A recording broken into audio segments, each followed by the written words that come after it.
Okay, so we have a new episode of Legends and Leaders, and today's great to have Jackie here.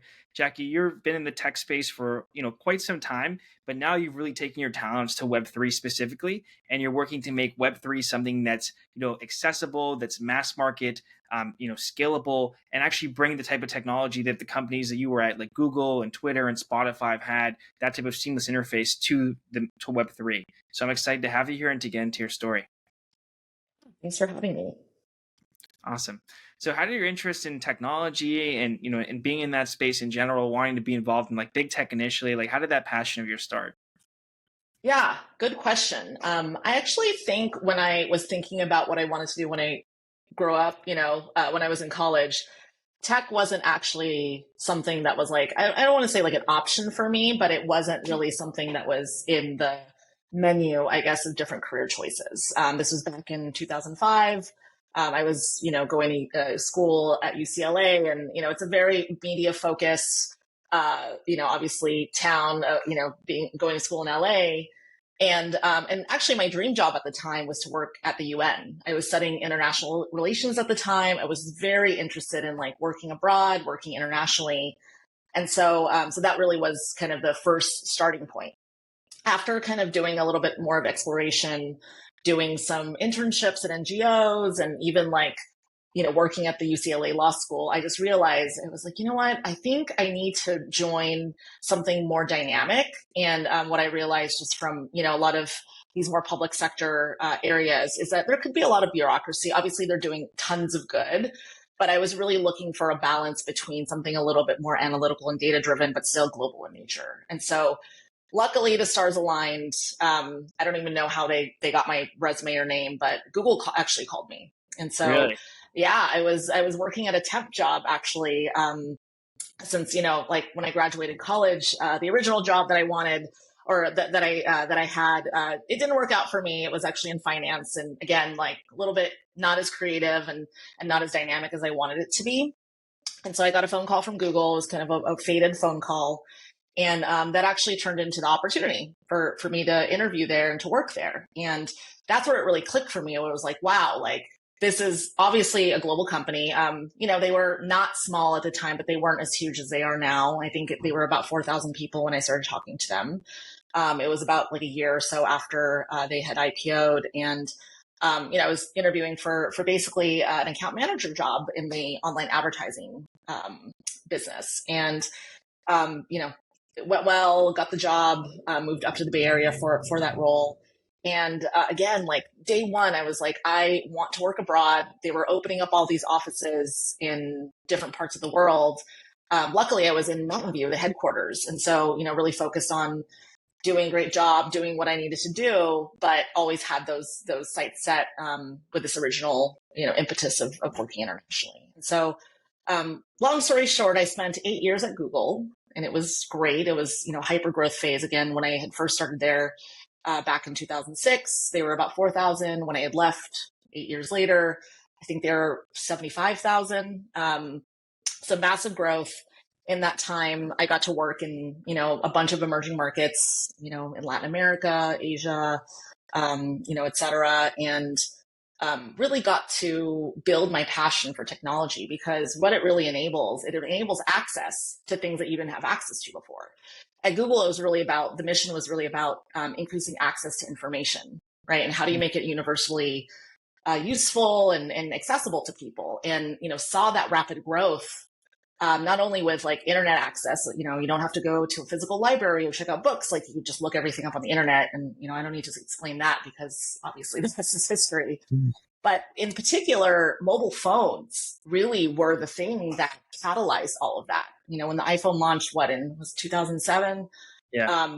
That really catapulted access to people, especially in emerging markets, access to the internet where they don't have, maybe their own personal computer. You'd have to go to a computer lab or, some sort of shared space. But then everyone, with a mobile phone had access to the internet in their pocket. And, obviously we'll still see that today. And I think what's interesting is, as I was kind of thinking about, my next step after working in all these amazing tech companies, Web3 kind of came into mind. And again, it was still this opportunity that I saw to make something very complex, simple, right? And to also increase access to something that could be really powerful. And that's exactly what I've been working on for the past 4 years that I've been working in the industry. Really working on like how do you increase access to crypto, decentralized finance, kind of financial tools, right? In this new digital economy that only a very small subset of the world knows about, because it's hard and it's complex. And through our company Valora and the projects that we're working on, it's really about like how do you make the user experience great? How do you make this approachable and not scary to people? How do you build trust? How do you actually deliver on a user experience that is useful to people? And so that's really what we've been working on. So so that's just kind of the story arc. And again, like really sparked by wanting to work internationally, but then it really evolved into like, how does that access for equal access to everyone around the world translate to how technology can level that playing field? Mm-hmm.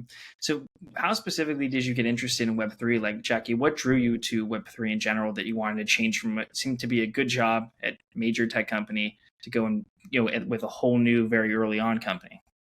Yeah. I was more of a retail investor, just dabbling into it, prior to working in Web3. And, it was interesting, right? Like learning more about Bitcoin, learning more about how this could be essentially an alternative or parallel, financial system, mainly driven through technology. I thought that was, very interesting. No intermediaries. There's no one central kind of governing body. And so, again, it was more of like an experiment for me from an investing point of view and just like being curious about it. But it really wasn't until I met, some of my, now friends and former colleagues at Cello and learned a little bit more about the mission of really expanding access to, like I said, these emerging markets via mobile. And it was very much in line with the work that I had done in the past. And, again, I could really see that potential and that opportunity in the future. And so, again, like I came into the industry really wanting to fix and to learn how I can contribute to making this very complex and this scary thing, Web3, mobile, blockchain, et cetera, a lot more approachable and accessible. And how do you actually like clearly articulate that, right? Using words that are understandable to most people. How do you build products that people can actually use and understand, like very much akin to, what we're used to kind of in the Web2 world. And now how do you actually, take advantage of this like global decentralized, technology, but yet like that missing piece, I think is, that great user experience. And so for me, it wasn't like a likely transition as a next step of my career primarily because I just didn't really see a lot of people that looked like me. Right. And, it's still an industry that's still fairly nascent and small. But I really found my niche in terms of, what I could actually contribute to. And again, this is very focused on the user experience. And I'm calling it a niche in Web3 because it's not something that like a lot of people focus on yet. But obviously it's a massive opportunity. And so I think that door or that window will widen as more and more people in the Web3 industry really start to, build for better user experiences and better access for more and more people. So you touched on like a point that I definitely wanted to bring up in terms of like the access to Web3 and trying to make it more accessible, easier to understand with terminology, the way the UX is designed. What would you say have been some of the biggest like problems in the industry of making this accessible to the average person? And how have you guys went about trying to solve those and make them much more easier and better? Yeah. I think the journey that the Web3 industry has gone through, it kind of makes sense, right? You kind of need to build the underlying infrastructure and the foundation first. And, again, like this is the phase that we've been in for quite some time. And a lot of the use cases that, a typical person that doesn't work in the blockchain space would think about is like, oh, crypto's used for more investing and speculative use cases. So it's like, yeah, that makes sense.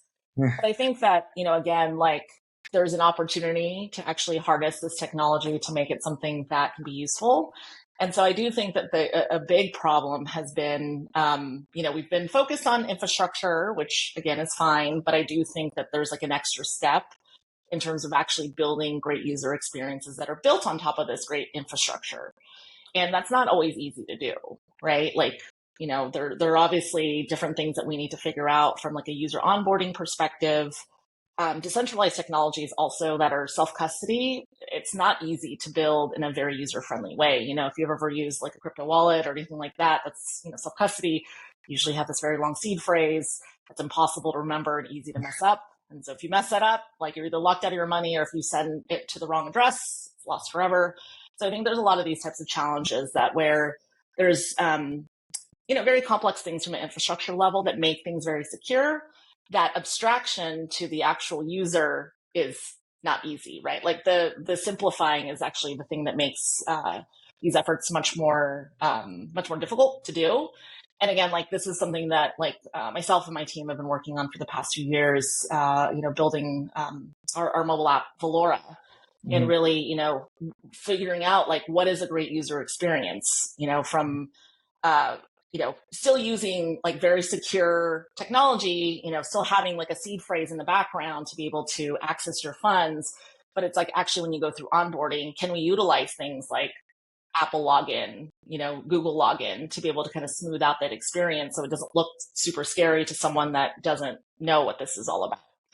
And so I think like those are the real challenges, right? That like we've personally gone through that I think the rest of the industry is experiencing. But the good thing is, we've made pretty significant progress on that end. And again, like it's really only up from here. Yeah, I think definitely what you're talking about in terms of making the software more easier to use, and then you don't have to worry about certain things that now have kind of become normal with like banking transfers and stuff like that. But like are a step back in the crypto space is great. But also you have an interesting niche where you're focused, Jackie, much more on mobile. Why focus on mobile? Why is mobile really the way to go to get mass adoption? Yeah, I mean, I feel like, do we even have to say it, right? Like everyone has a mobile phone in their pocket. Our lives revolve around mobile. But, again, if you've, played around with anything in the Web3 space, very few things are actually built for mobile. Actually, in our research, like we looked at like the top 100 dApps, there's a site called Dap Radar where it's like, took a look at all these dApps, how many of them actually have kind of a mobile experience? 8 of them do. 8 out of 100. 8%, like that's insane. But then when we also did a bit of research in terms of, well, what's the traffic that's going to these dApps? Like, where is it coming from? Is it coming from a desktop device? Is it coming from a mobile device? On average, we see over 50% of traffic actually comes from mobile. So there's still a gap here. It's like, well, people are trying to access these things or are accessing these Web3 projects via mobile, but yet, like, the industry hasn't met that demand with that experience. So, I see this as a massive opportunity. I mean, we've been building our own mobile app called Valora for the past, 3 to 4 years, very focused on emerging markets and really onboarding people that are new to crypto. And one of the things was that we saw like a massive opportunity beyond even the app that we're building, and, to essentially open up the stack that powers, our app, to open it up to Web3 companies to actually use that as a building block, right? Because we understand how hard it is to build your own mobile app. You need a whole, dev team sometimes. And it's like, well, what if we didn't have to do that? What if we gave you something out of the box that where you can actually use this as a building block? You can customize, right, your own mobile app. It can look like your brand. It could have, a transaction feed if you want it. If you can have, all the different like customizable features that'll fit, the experience that you're looking for. Sorry, my AirPod fell out. But, essentially, like, how do you actually utilize, something like this as a building block so you don't have to do it from scratch? And so that's what really led us to starting this project called Mobile Stack. And again, like, this is really about enabling companies in Web3 to be able to use Mobile Stack as a building block so they can build these mobile first experiences easily, right? So these teams can focus on continuing to build out their protocols and backends, but actually utilize Mobile Stack to provide that mobile first front end. So when people do come to, your project or protocol, they will have, a great mobile experience waiting for them. And so that's a massive opportunity we see, right? Where it's like, it's kind of obvious, like the whole world is mobile. if you want to increase access to something, Mhm. that you should go where the people go. But yet, we're still in this phase, at least in the Web3 industry, where we're not quite there yet. And so we're really trying to offer this up as a solution to meet that demand and opportunity. Mhm. Yeah, it's kind of surprising that many of these, decentralized protocols, things like that, like just didn't prioritize mobile first when mobile is really where just so much traffic and action is. And you would think from a payment standpoint, people use their mobile devices for payments like arguably the most of any device. It just wasn't the initial logic. So it's great that you have an alternative now to port people over without having to rebuild what they've built already. Totally. Yeah. I mean, it's not easy, right? Like, so I can see why that hasn't happened yet, but our goal is really trying to make things a lot easier. Mhm. So right now, like arguably the most popular mobile app in crypto is Coinbase. Right, Coinbase has really just been focusing on you're curious about crypto, you're interested in it. We're going to give you a way to buy it and then also store it easily. What would you say is kind of the next phase of use that mobile can really do better at that traditional web or desktop hasn't really excelled at yet? Yeah. I mean, Coinbase is a great example because like they've really been on the forefront, right, of kind of paving the way for the rest of the industry when it comes to great user experiences, right, and kind of just providing that for their users.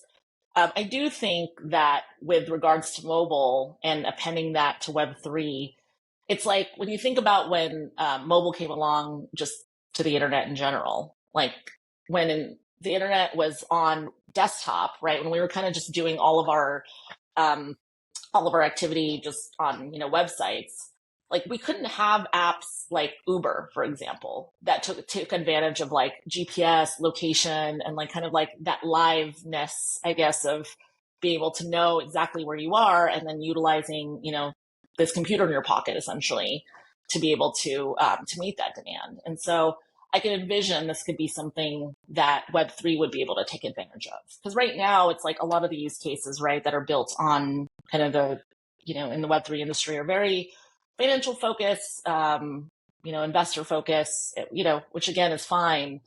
But then when you really think about like what does Web3 and blockchain tech actually offer, it can offer ownership, right, to many different parties. It can basically connect, different parties together more directly and, eliminate the intermediaries. And so what does that actually look like?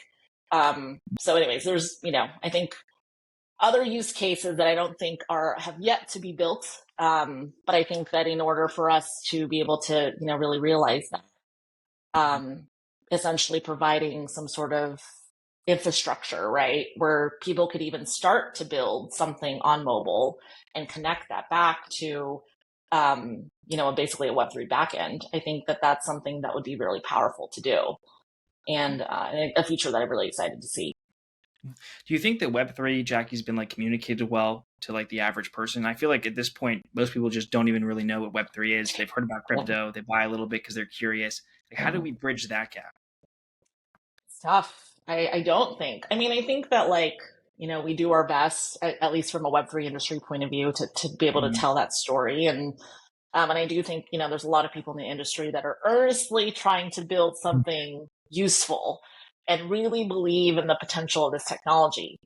Unfortunately, when you think about like what you hear in the news, just in kind of the mainstream media, it's like you hear about things like FTX, you hear about, Dogecoin. It's just, so it doesn't necessarily paint a great look when it comes to that, because like the average person that's not going to dig any deeper, you know, than a headline that they hear on, a podcast they're listening to or whatever, is just like, they're probably not going to hear any more than that. And so I do think it's up to us as a Web3 industry to really provide those examples and to provide those great user experiences and solutions. So, because it's like if we were able to provide something, of value that's really great, and it were to catch on, and it's something where it's just like, wow, this thing actually works, it's really useful. That word of mouth will spread, and then it just happens to be powered by, you know, a blockchain. And I think like that will help, basically break down some of these ingrained narratives, I guess, that have given Web3 a bad look. But obviously it's unfortunate because those headlines like did come from actual events, and so it'll take some time essentially for for that to not be at the forefront of the conversation when it comes to what Web3 is. And again, like, it's up to us as builders in the space to really provide that utility, right? And that great user experience. So it is something where it's like, you're not just hearing it from the headlines, but you're actually hearing it from someone you trust, and it's someone that got value out of it. And so that's Yeah. really like what our goal is. I think the biggest piece is what you just mentioned, like the value. Like people have to get value from it, and they'll Yeah. just tell people if they get value, and they'll share it more organically. Yeah. And again, it's like I feel like history is repeating itself. I mean, I guess I was like too young when the internet was getting started, but it's like, when you kind of think about like the history of that, right? Like, people were not trusting it, right? I mean, it's with any new technology. It's even, I guess, when the first car came out, like, people were like, oh, like, don't trust the car, you should trust the horse. And so I think it's just like, this is just a cycle of things, like, I guess, disruptors coming into the space, and that chasm that you need to cross from a mass market perspective. Like, there's going to be some bumps in the road, and, obviously things that are narratives that, fly around that, some are true, some are not, like, whatever. But again, what you were saying, like the value and the actual experience, and like that hope that, once you deliver value, that should be the thing that sells the benefit of the new tech, whatever it is, right? I mean, we've kind of seen this over time. Jackie, just the last question I have. What do you aspire to accomplish now? What would you say is your short-term, long-term goals for Valora, for yourself personally? Where do you see this big picture vision now? Yeah, I mean, I want to continue to, I guess, forge our way to building great user experiences for people, to continue to deliver value. One of the reasons why I named the company and the app Valora was it's to unlock new possibilities of value. It's like literally from the word value in Esperanto. And so it's funny that we're actually talking about that, because that was really the intention of it. And so, yeah, just delivering more value to our users, with this project mobile stack that we've been rolling out. Essentially, it's like, how do other projects in Web3, how do other companies in Web3 also deliver value to users? And so, I think like the increased adoption of that, and having more and more companies adopt mobile stacks so they can build these great user experiences. So, when that average 50% of people come to their DApp from a mobile device, like, they will have something that actually is seamless and that works. And so, and again, this will like contribute to this delivery of value, and Web3 being able to meet that need for more and more people. Well, I'm excited to see how we can get there. I think it's really important to get to a point where there's real value that everyone can benefit from Web3. And you seem to be someone who's really focused on this mission, and actually building a tool to get people there. So I look forward to what's next. Wish you much success, and thanks for coming on. Yeah, thank you so much, Ben. It's been a pleasure.